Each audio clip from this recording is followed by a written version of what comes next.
नमस्कार, जय हिंद, सत श्री अकाल। मेरा नाम है लोकेश सिंह और आज का जो टॉपिक है बहुत ज्यादा इंपॉर्टेंट है। करंट अफेयर के पॉइंट ऑफ व्यू से तो बहुत ज्यादा इंपॉर्टेंट है। और इसके अलावा एक खास बात, हम लोग आज बात कर रहे हैं एक अनोखे स्टार्टअप के बारे में। और ये स्टार्टअप ऐसा स्टार्टअप है जिसके बारे में बहुत कम ही हमको सुनने को मिलता है। क्यों? क्योंकि आज के टाइम पर आप लोग सुनते हो कई सारे स्टार्टअप के बारे में। कोई आईटी बूम आया और अचानक से फुस हो गया, फिर उसके बाद आपको एडटेक के बारे में बड़ा सुनने को मिलता है कि एडटेक का स्टार्टअप आए। और बहुत सारे अभी आजकल टाइम को सुनने को मिलता है कि ले ऑफ हो रहा है, किसी कंपनी ने किसी को निकाल दिया। तो बहुत सारे स्टार्टअप सुनने को मिलते हैं। आपको ई कॉमर्स के स्टार्टअप सुनने को मिलते हैं, आपको डिलीवरी से रिलेटेड स्टार्टअप सुनने को मिलते हैं, आपको फूड से रिलेटेड स्टार्टअप सुनने को मिलते हैं। पर आज का जो स्टार्टअप है वो है हमारे स्पेस टेक्नोलॉजी से रिलेटेड। जी हाँ, हम लोग जिस स्टार्टअप की बात कर रहे हैं उस स्टार्टअप का नाम है Skyroot India arrow space.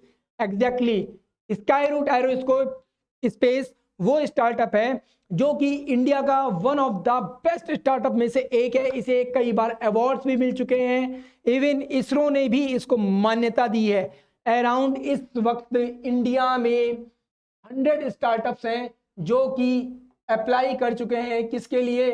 अपने आप को रजिस्टर करवाने के लिए, इसरो के साथ काम करने के लिए, अपने सैटेलाइट्स को लॉन्च करने के लिए। अब सोचो, उसमें से केवल एक स्टार्टअप है जिसको पहली बार मौका मिल रहा है अपने रॉकेट को लॉन्च करने का। और ये जो लॉन्चिंग पैड होगा ये होगा हमारा इसरो का। तो Skyroot first rocket set for launch for Sriharikota from Sriharikota से स्काई रूट का पहला रॉकेट यहां पर क्या किया जाएगा? लॉन्च किया जाएगा। यहां पर आप नाम देख सकते हो, विक्रम। तो ये जो रॉकेट इस बार लॉन्च किया जा रहा है, पहला जो रॉकेट लॉन्च किया जा रहा है, इसका नाम है क्या? विक्रम एस। क्या नाम है? विक्रम एस इस रॉकेट का नाम है। आपको पता होगा, ये चीज अच्छे से पता होनी चाहिए, किसी भी सैटेलाइट को जब ऊपर पहुंचाना होता है तो उसको पहुंचाने के लिए हमको क्या, एक पूरे के पूरे एक रॉकेट इंजन की आवश्यकता होती है। ठीक है, उस रॉकेट में इंजन होता है, कई डिफरेंट स्टेजेस पे क्या करता है वो अपने इंजन का इस्तेमाल करता है, अपने ईंधन को जलाता है, उससे फोर्स जनरेट करता है और उस सैटेलाइट को क्या करता है? पृथ्वी की कक्षाओं से बाहर की तरफ निकाल के ले जाता है। हमारी जो एटमॉस्फेरिक लेयर्स होते हैं उनसे बाहर निकालता है ना, पता होगा। हम आज सारी बातें जानेंगे किसके बारे में? स्काई रूट एरोस्पेस के बारे में और इस पहले रॉकेट के बारे में। और क्या इस न्यूज में अपडेट है वो सब भी हम लोग यहां पर जानने की कोशिश करते हैं। फाइनली देखते हैं क्या है हमारा आज का ये टॉपिक। तो आज जो हमारा टॉपिक है वो है विक्रम एस। विक्रम एस को फाइनली मंजूरी दे दी गई है इसरो के द्वारा और ये कहा गया है कि नवंबर 12 से लेकर 16 के बीच आप यहां पर क्या कर सकते हैं? लॉन्च कर सकते हैं। अब ये कौन सा दिन होगा अभी ये हमको नहीं पता है, परंतु आज तारीख है 11। ये जो न्यूज मैं आपको बता रहा हूं, ये बता रहा हूं आज की तारीख में, पर कल की तारीख या फिर उसके आने वाली कुछ तारीखों में, कुछ ही दिनों में इस रॉकेट को क्या कर दिया जाएगा? यहां से लॉन्च कर दिया जाएगा। ठीक है, ये जो स्टार्टअप है ये हैदराबाद बेस्ड स्टार्टअप है, स्काई रूट एरोस्पेस। और इसके जो फाउंडर्स हैं आप उनको देख सकते हैं, फाउंडर एंड को फाउंडर। अब इस लॉन्च को नाम क्या दिया गया? इस लॉन्च को नाम दिया गया है प्रारंभ। क्या नाम दिया गया? इस मिशन को, लॉन्च को नाम क्या दिया गया है? प्रारंभ, क्योंकि ये पहला इनका स्टेप है, सबसे पहली शुरुआत है। यहाँ पे आप देख सकते हैं, ठीक है, इसरो के जो चीफ हैं एस सोमनाथ, उनके साथ इनको दिखाया गया है। ठीक है, आखिर ये वैलिडेशन कैसे किया जाता है, तो कि कौन सा सैटेलाइट लॉन्च होगा, कौन सा नहीं होगा। क्योंकि इंडिया में मैंने अभी आपको स्टार्टिंग में ही बताया कि 100 से ज्यादा स्टार्टअप्स ने अपना अप्लाई कर रखा है, जिसमें से इस वक्त प्रेजेंटली 47 ऐसे स्टार्टअप्स हैं जो कि इस वक्त इसरो के साथ काम कर रहे हैं किसी ना किसी चीज के लिए। और इन 47 स्टार्टअप में से एक स्टार्टअप जो अपना रॉकेट यहाँ पे लॉन्च करने जा रहा है, विक्रम एस। तो ये पहला ऐसा रॉकेट है जो प्राइवेटली लॉन्च किया जा रहा है। इसे मान्यता कैसे दी गई है? तो इसरो की एक बॉडी है जिसका नाम है इन स्पेस। क्या है? इसरो की एक बॉडी है जिसका नाम है इन स्पेस। और इन स्पेस का ये काम है कि वो यहाँ पर सारी चीजें चेक करेगा, वो सारी चीजें चेक करेगा, देखेगा कि भैया जो भी कंपनी यहाँ पे आ रही है वो किस तरीके के प्रोजेक्ट लेकर आ रही है, किस तरीके की सैटेलाइट को यहाँ पे लॉन्च कर रही है।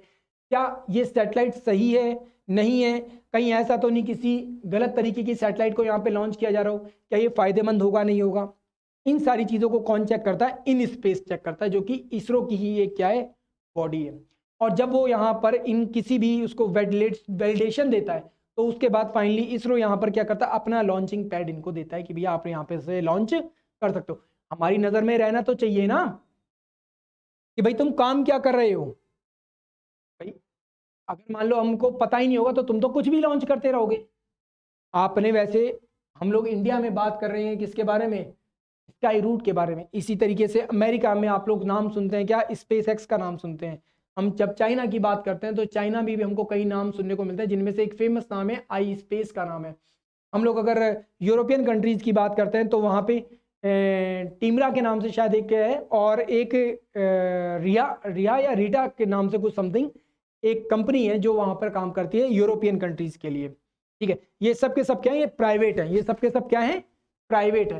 तो आई होप आपको ये बात समझ में आ रही होगी, है ना। ये सब के सब क्या है, प्राइवेट है। तो इंडिया में भी एक प्राइवेट है।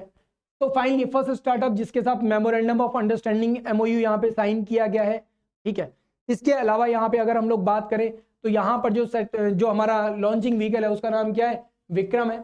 ठीक है, विक्रम S वैसे नाम दिया गया। तो विक्रम साराभाई जो है ये उनको डेडिकेटेड है, इंडिया के ऐसे साइंटिस्ट जिन्होंने क्या, जिनकी वजह से इसरो का स्थापना हुई। अभी हम लोग ये भी बात करेंगे इसके बारे में, जिनकी वजह से इसरो स्थापित हुआ। यहाँ पे आप इनके इंजन के कुछ शुरुआती मॉडल्स को देख सकते हैं। ये जो आप फोटो यहाँ पर देख रहे हैं ये उसी शुरुआती मॉडल की है जिसमें कि इनके द्वारा क्या टेस्ट किया जा रहा है, विक्रम इंजन को। क्या किया जा रहा है, टेस्ट किया जा रहा है किसको, विक्रम इंजन को।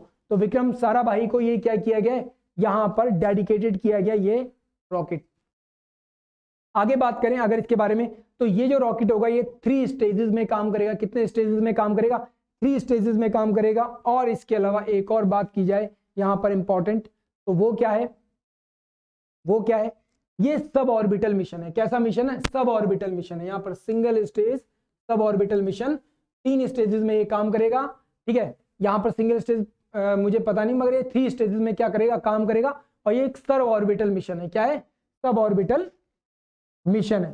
ठीक, अब ये जो सब ऑर्बिटल मिशन है ये होता क्या है, तो हमारा जो एटमॉस्फेयर है उस एटमॉस्फेयर में ट्रोपोस्फेयर के रीजन तक अगर कोई भी लॉन्च होता है, ठीक है, कोई भी सैटेलाइट जाता है, तो उसे हम लोग क्या कहेंगे, सब ऑर्बिटल मानेंगे। क्या मानेंगे, सब ऑर्बिटल मानेंगे। आगे देखते हैं, यहाँ पे कुछ इंपॉर्टेंट फैक्ट हमको पता होने चाहिए। इसरो के चेयरमैन कौन है, तो इसरो के प्रेजेंट चेयरमैन, जिनकी अभी मैंने आपको तस्वीर आपको दिखाई थी, S सोमनाथ है। इसका जो फाउंडेशन हुआ था वो 15 अगस्त 1969 को किया गया था। इसकी फाउंडेशन किसके द्वारा की गई थी, तो इसकी फाउंडेशन डॉक्टर विक्रम साराभाई जी के द्वारा की गई थी। और इन्हीं के नाम से S सीरीज का यहाँ पर क्या बनाया गया, रॉकेट बनाया गया है। ठीक है, अगर हम लोग यहाँ पे बात करें स्काई रूट एरोस्पेस की, तो स्काई रूट एरोस्पेस जो है ये पवन कुमार चंदना जो है, जो इसके मुख्य फाउंडर हैं वो है। और इसके बाद बात करें इसका फाउंडेशन कब हुआ है, तो 12 जून 2018 को इसकी फाउंडेशन, इसकी नींव रखी गई थी। स्काई रूट जो एरोस्पेस है इसका जो हेडक्वार्टर है वो कहाँ पर है, हैदराबाद है। और हैदराबाद को हम लोग क्या कहते हैं, साइबर सिटी बोलते हैं। क्या बोलते हैं,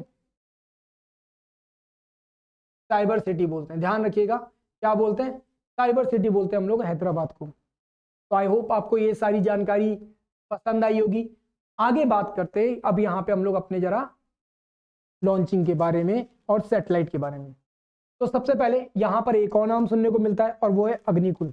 एक्चुअल में विक्रम S सीरीज के जो भी रॉकेट है उनको एक्चुअल में स्काई रूट के द्वारा तो बनाया ही गया। स्काई रूट के साथ साथ यहाँ पर हेल्प ली गई है स्काई रूट ने किसकी, अग्निकुल कॉस्मोस की। तो अग्निकुल कॉस्मोस भी एक हमारा क्या है, स्पेस से रिलेटेड एक स्टार्टअप है। और उसकी हेल्प के द्वारा यहाँ पे विक्रम S सीरीज के इंजन को तैयार किया गया है और ये रॉकेट तैयार किया गया है। अग्निकुल के द्वारा भी अपना एक रॉकेट यहाँ पे तैयार किया गया जो 100 kg तक का है। ठीक है, कितना है, 100 kg तक का है, जिसका नाम क्या रखा गया, यहाँ पे अग्निबाण रखा गया। क्या नाम रखा गया, अग्निबाण नाम रखा गया। यहाँ पे अगर हम लोग बात करें तो विक्रम 1 जिसका जो वेट है वो 225 से 315 तक जा सकता है। विक्रम 2 जिसका 410 से 520 kg तक जा सकता है। विक्रम 3 है जिसका जो वेट है ये कितना जा सकता है, 580 से लेकर 720 kg तक जा सकता है। ठीक है, अग्निकुल का मैंने आपको बता दिया। अग्निकुल भी क्या एक चेन्नई बेस्ड है, स्टार्टअप है, और इसका जो अपना सैटेलाइट है, ठीक है, अपना रॉकेट है, उसका नाम क्या है, अग्निबाण है, और इसका वेट कितना है, 100 kg तक का है। अब अगर आगे बात करें तो यहां पे आपको दिख रहा होगा इस पूरे प्रोजेक्ट की एक प्रॉपर इंफॉर्मेशन।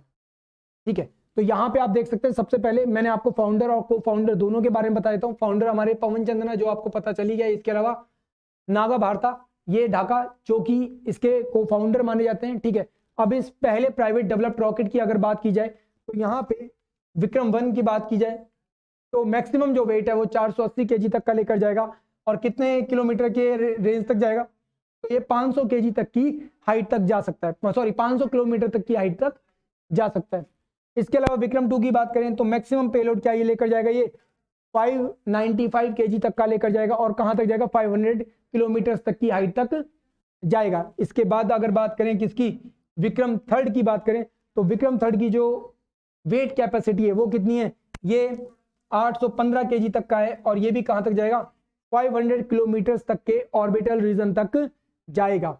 अब अगर बात करें, यहाँ पे आपको पता होना चाहिए ऑर्बिटल रीजन है क्या, तो ये हमारी अर्थ है, जहां पे आप देख सकते हो माउंटेन और बादल हमने दिखा रखे हैं। ट्रोपोस्फीयर के बाद हमारा क्या आता है, स्ट्रेटोस्फीयर के बाद हमारा क्या आता है, मीजोस्फीयर के बाद क्या आता है हमारा, थर्मोस्फीयर के बाद क्या आता है हमारा, एक्सोस्फीयर।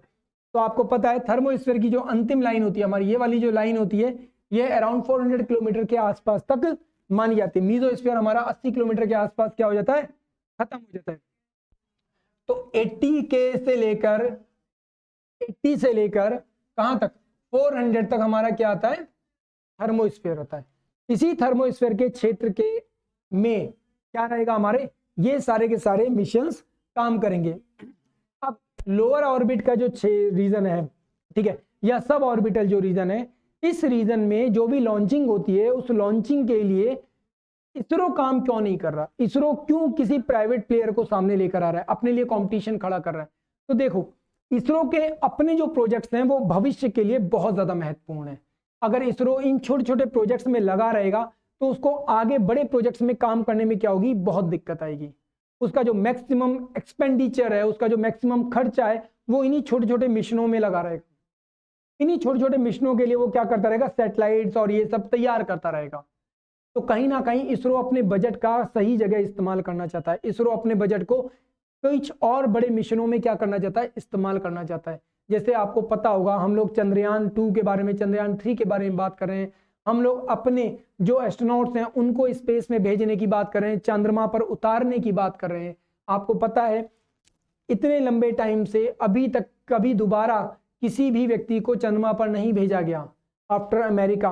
तो कहीं ना कहीं हम लोग वही चाहते हैं कि भाई हम लोग भी कुछ ऐसा करें कि वर्ल्ड में हमारे स्पेस की क्या, हमारी स्पेस जो टेक्नोलॉजी है, हमारा जो इसरो है, उसकी क्या बने, एक अलग पहचान बने। तो उसी के लिए कहीं ना कहीं इसरो लगा हुआ है।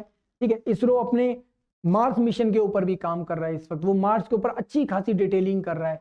ठीक है, हम लोगों ने अभी रिसेंटली एक चंद्रयान मिशन के बारे में देखा था, जो थोड़ा सा काफी हद तक सफल था। बस हमारा जो रोजर था वो वहां पर क्या जो ऑर्बिटर था वो तो वहां पे अच्छे से काम कर रहा था, पर हमें जो वहां पर व्हीकल उतारना था वो व्हीकल वहां पे सही तरीके से उतर नहीं पाया, और वो क्या हो गया, गलती से डायरेक्शन अपनी भटक गया और गलत तरीके से वहां पर क्या हुआ, लैंड हुआ, जिसकी वजह से वो डैमेज हो गया। तो आई होप आपको ये सारी कहानी समझ में आई होगी। आप यहाँ पर देख सकते हैं, आपको जब मैं ज्योग्राफी पढ़ाऊंगा तो उस ज्योग्राफी में मैं वैसे आपको एटमॉस्फेरिक लेयर अच्छे से बताऊंगा, तब मैं आपको इनके बारे में और डिटेल बताऊंगा। ठीक है, कहाँ पे हमारे सैटेलाइट्स रहते हैं, किस तरीके से काम करते हैं।